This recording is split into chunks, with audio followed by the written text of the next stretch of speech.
هر انسان روزی به جایی میرسه که از خودش میپرسه واقعاً دنبال چی هستم؟ ثروت، شهرت، قدرت یا چیزی عمیق‌تر که چشم دیده اما دل حس نکرده؟ این قصه سفر سه جوانه که در جستجوی جواب راهی کوه شدند، بیخبر از اینکه جواب خیلی نزدیکتر از اونیه که فکر میکردند. در دل کوههای سبز و آرام، جایی دور از هیاهوی شهر، دهکده‌ای کوچک و ساده وجود داشت. در این دهکده سه جوان با آرزوهای بزرگ زندگی می‌کردند. اولی فرهاد بود، تشنه ثروت. همیشه در فکر بود که چطور می‌تواند پولدارترین مرد دنیا شود. دومی سعید، عاشق شهرت.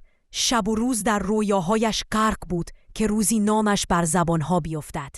و سومی یونس که قدرت را می‌خواست فرمان دهد و دیگران اطاعت کنند. روزی در قهوه‌خانه قدیمی دهکده پیرمردی ناشناس از کوهستان آمد.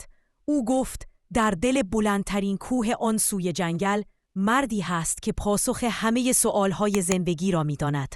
سه جوان بیدرنگ تصمیم گرفتند که راهی شوند. سفرشان سخت بود.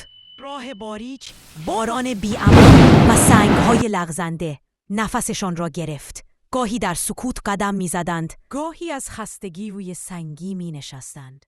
اما هیچ کدام برنگشت. پس از 2 روز بالا رفتن به کلبه چوبی رسیدند.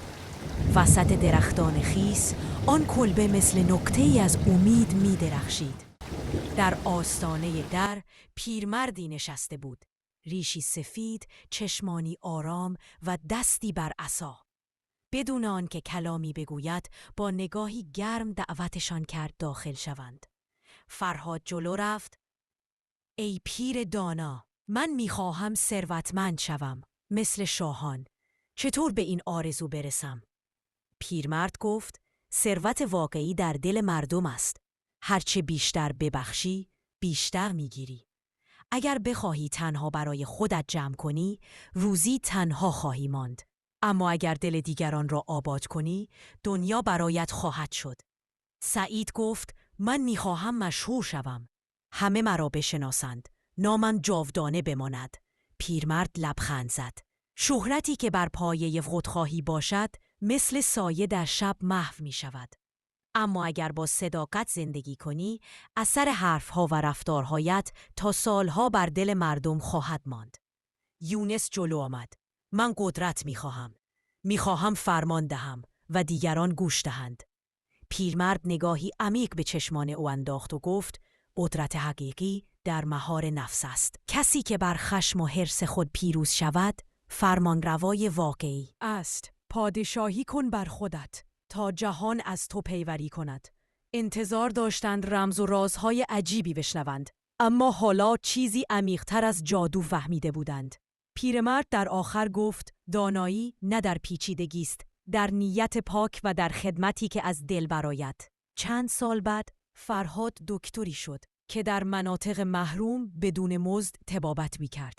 از دل همان مردم هزاران برکت به زندگیش برگشت. ثروتمند شد، نه فقط با پول بلکه با دلهای پرمحبت. سعید نویسنده‌ای شد که قصه‌هایش اشک و لبخند به دل میلیون‌ها نفر آورد. نامش بر زبانها افتاد، اما خودش همیشه فروتن باقی ماند. و یونس معلمی شد که نسل‌ها از او آموختند. نه پادشاه شد، نه رئیس، اما در دل شاگردانش جایگاهی داشت که هیچ قدرتی نمی‌توانست به دست آورد. شاید ما هم در مسیر زندگی به دنبال ثروت، شهرت یا قدرت باشیم. اما گاهی لازم است کمی بایستیم، گوش بدهیم و از دل کسانی که زندگی را با تمام سادگیش فهمیدند یاد بگیریم. شاید پاسخ سوالهای بزرگ ما در حرفهای ساده یک دلسیر تجربه باشد. اگر این قصه چیزی در دل تو تکان داد، یادت نرود آن را با دیگران هم شریک کنی. شاید برای کسی آغاز یک تغییر باشد.